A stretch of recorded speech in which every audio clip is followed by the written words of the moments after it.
السلام علیکم ورحمۃ اللہ وبرکاتہ۔ وعلیکم السلام ورحمۃ اللہ وبرکاتہ۔ عاقل بھائی میں ذیشان بات کر رہا ہوں کراچی سے۔ آپ کو یہ حدیث بھیجی ہے، اس میں شیخ ابو زید ضمیر صاحب کہہ رہے ہیں کہ عشاء کی نماز کے بعد مطلب 2 رکعت سنت پڑھنے کے بعد 4 رکعت نماز اگر وہ گھر میں 2 پڑھ کے پڑھتا ہے تو اس کا اجر لیلۃ القدر کے برابر ہے۔ تو یہ حدیث صحیح ہے یا ضعیف ہے؟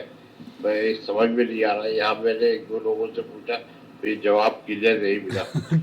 جی اچھی بات ہے، نحمدہ مجھے آپ ونصلی یہ علی بتا دیں تو رسولہ بہت الکریم، ضروری ہے۔ اما بعد۔ دوستو، بھائی اور بہنوں، جو حدیث آپ کی خدمت میں بھائی نے پوچھی ہے، بر صغیر میں بہت سے علماء ہیں جو کہ اس حدیث کو صحیح قرار دیتے ہیں، اور جیسے شیخ ابو زید ضمیر حفظہ اللہ یا قاری صہیب حفظہ اللہ اور بھی کئی اہل علم ہیں، ان سے ان کی ویڈیوز بھی مجھے بھیجی گئی ہیں۔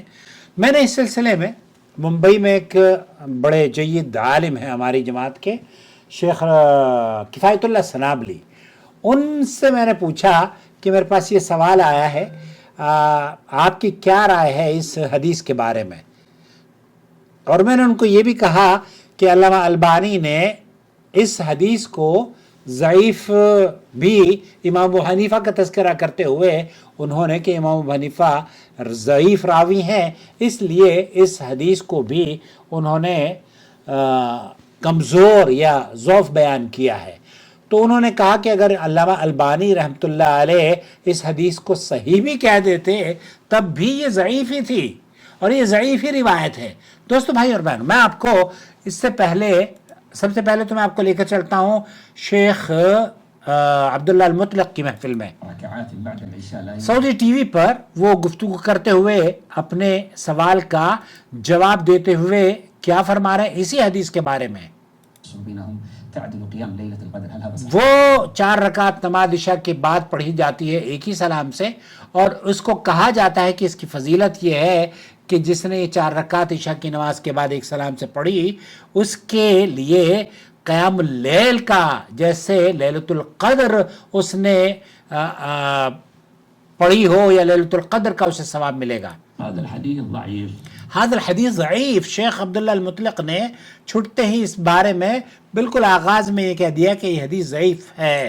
ويا إخواني قيام ليلة القدر یا اخوان قیام لیلۃ القدر يعدل مثل هذا الأمر مثل هذا العمل، مطلب ایک آدمی 4 رکعت نماز پڑھتا ہے اور آپ پوری وہ قرآن کریم کی آیت لیلۃ القدر خیر من الف شہر، تو قرآن کریم کی آیت جس رات کی فضیلت بیان کرتی ہو اس کو آپ 4 رکعت کے برابر سمجھیں، یہ غیر مناسب بات ہے۔ قيام ليلة القدر يقول الله تعالى فيها ليلة القدر خیر من الف، وہی بات۔ اچھا، یہی بات شیخ سعد الخصلان ہے، ان سے بھی پوچھا گیا۔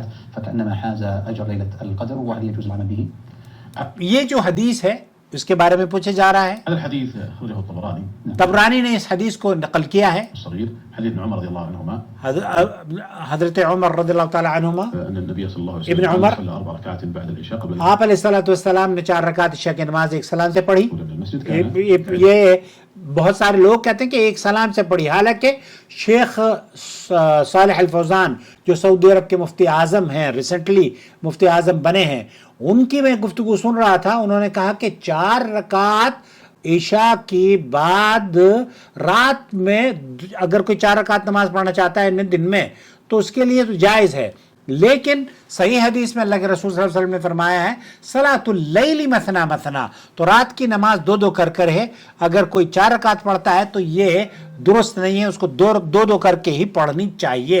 اگر 4 رکعت بھی پڑھ رہا ہے تو 2 کر کے پڑھنی چاہیے، جیسے کہ ہمارے یہاں اس حدیث کے بارے میں کہا جاتا ہے۔ قيام ليلة القدر، لكن هذا الحديث ضعيف. ہر حدیث ضعیف، یہ حدیث ضعیف ہے، اور صحت کے اعتبار سے اس کے اندر ضعف پایا جاتا ہے۔ اب آپ کی خدمت میں اس سلسلے میں آپ کو وہ جو حدیث پیش کی گئی ہے نا، وہ مختلف انداز سے، وہ جو عبداللہ ابن عمر کی کیا حدیث ہے، وہ پہلے تو میں آپ کی خدمت میں پیش کرنا چاہتا ہوں کہ نبی کریم صلی اللہ علیہ وسلم سے یہ بات تو ثابت ہے کہ آپ علیہ السلام جس وقت گھر آپ واپس آتے تھے، تشریف لاتے تھے، تو 4 رکعت پڑھتے تھے۔ اس بات کا ذکر ابن عباس رضی اللہ تعالیٰ عنہ کی حدیث میں ہے۔ آپ کہتے ہیں کہ میں نے اپنی خالہ اور نبی کریم صلی اللہ علیہ وسلم کی زوجہ محترمہ میمونہ بنت حارث رضی اللہ تعالیٰ عنہ کے گھر میں رات گزاری۔ اس رات نبی کریم صلی اللہ علیہ وسلم انہی کے ہاں تھے، تو نبی کریم صلی اللہ علیہ وسلم نے عشاء کی نماز پڑھی اور اپنے گھر آ کر 4 رکعت پڑھی اور پھر سو گئے۔ تو یہاں 4 رکعت کا تذکرہ ضرور ہے، لیکن اس کی فضیلت کا ذکر نہیں ہے، اور نہ ہی یہ ذکر ہے کہ اس میں آپ نے ایک ہی سلام سے پڑھی تھی۔ پھر آپ بیدار ہوئے اور فرمانے لگے لڑکا سو گیا ہے، یا آپ نے اس سے ملتا جلتا کوئی جملہ بیان فرمایا۔ پھر آپ قیام اللیل کے لیے کھڑے ہو گئے، تو میں بھی آپ علیہ السلام کی بائیں جانب کھڑا ہو گیا۔ آپ علیہ السلام نے مجھے اپنی بائیں جانب کر لیا، دائیں جانب کر لیا۔ پھر آپ علیہ السلام نے 5 رکعت ادا کی اور پھر 2 رکعت پڑھی اور پھر دوبارہ آپ سو گئے۔ تو اتنی گہری نیند سوئے کہ مجھے آپ کے خراٹے سنائی دینے لگے۔ آپ علیہ السلام کھڑے ہوئے اور پھر آپ علیہ السلام کھڑے ہوئے اور نماز کے لیے مسجد چلے گئے، یعنی کہ فجر کی نماز کے لیے۔ یہ حدیث بخاری کے اندر موجود ہے، لیکن اس میں اس کا تذکرہ نہیں ہے، اس فضیلت کا تذکرہ نہیں ہے، اور نہ ہی یہ تذکرہ ہے کہ ایک سلام سے پڑھی جائے گی۔ اچھا، وہ جو روایت ہے جس کو شیخ سعد الخسلان اور دیگر اہل علم نے ابن عمر رضی اللہ تعالیٰ عنہما سے نبی کریم صلی اللہ علیہ وسلم نے فرمایا کہ جو شخص باجماعت عشاء کی نماز ادا کرے اور مسجد سے نکلنے سے پہلے 4 رکعت ادا کرے تو یہ اس کے لیے لیلۃ القدر میں 4 رکعت ادا کرنے کے برابر ہوں گی۔ اسے طبرانی نے معجم الکبیر میں، معجم الوسط میں اس سند کے ساتھ ذکر کیا ہے، اور اس میں امام ابو حنیفہ رحمۃ اللہ علیہ کا بھی تذکرہ کیا ہے۔ پھر امام طبرانی کی اس سند سے ابو نعیم نے مسند ابو حنیفہ صفحہ نمبر 223 میں بھی اسے روایت کیا ہے۔ اس حدیث میں عراقی رحمۃ اللہ علیہ کہتے ہیں کہ اس سند میں کمزوری ہے۔ حیثمی کہتے ہیں کہ اس کی سند میں ضعیف راوی ہے۔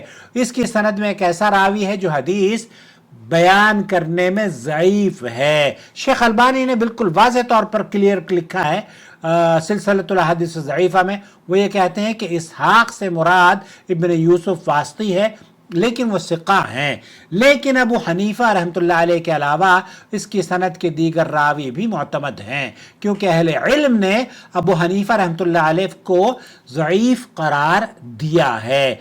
اور امام حنیفہ رحمۃ اللہ علیہ کے ضعیف ہونے کے بارے میں اشارہ کرتے ہوئے حافظ حیثمی نے حدیث کے بعد کہا کہ اس کی سند میں ایک ایسا راوی ہے جو حدیث بیان کرنے میں ضعیف ہے، اور نام نہیں لیا۔ ایسا محسوس ہوتا ہے کہ حیثمی رحمۃ اللہ علیہ کے زمانے میں موجود متعصب احناف کے شر سے بچنے کے لیے ابو حنیفہ رحمۃ اللہ علیہ کا نام کھلے لفظوں میں نہیں لیا گیا۔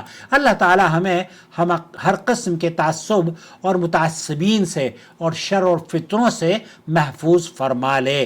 اس حدیث کی سند میں بہرحال تو اور دوسری جو روایت ہے عبداللہ بن عباس رضی اللہ تعالیٰ عنہما کی، آپ نے فرمایا جو شخص عشاء کی نماز کے بعد پہلی 2 رکعتوں میں سورہ کافرون اور سورہ اخلاص پڑھے اور آخری 2 رکعتوں میں سورہ سجدہ اور سورہ ملک پڑھے تو اس کے لیے لیلۃ القدر میں 4 رکعت پڑھنے کے برابر لکھا جائے گا۔ اس حدیث کے بارے میں بھی یہی بیان دیا گیا ہے کہ یہ حدیث بھی ضعیف ہے۔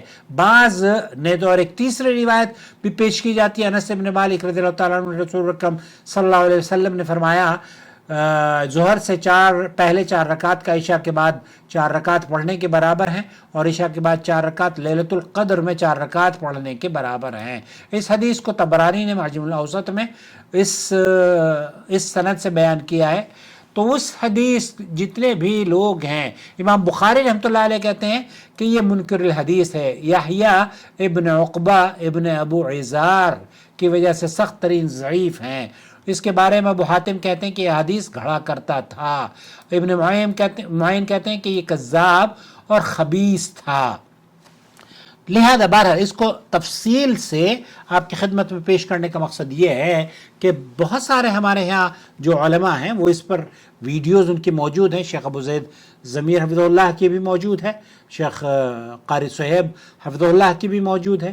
ان کی شاید تحقیق بالکل مختلف ہو, لیکن یہاں جو اکثر اہل علم کی تحقیق ہے وہ یہ کہ یہ روایات ضعیف ہیں.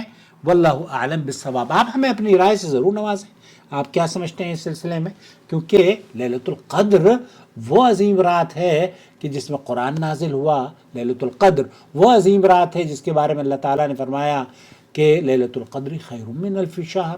تو 4 رکعت آپ نے پڑھی, اور وہ بھی شیخ صالح الفوزانی فرماتے ہیں کہ 2 کر کے مسنون طریقہ یہ ہے کہ رات کی جتنی بھی نمازیں ہیں وہ 2 کر کے ہیں. آپ اپنی رائے سے ہمیں ضرور نوازیے گا. شکریہ.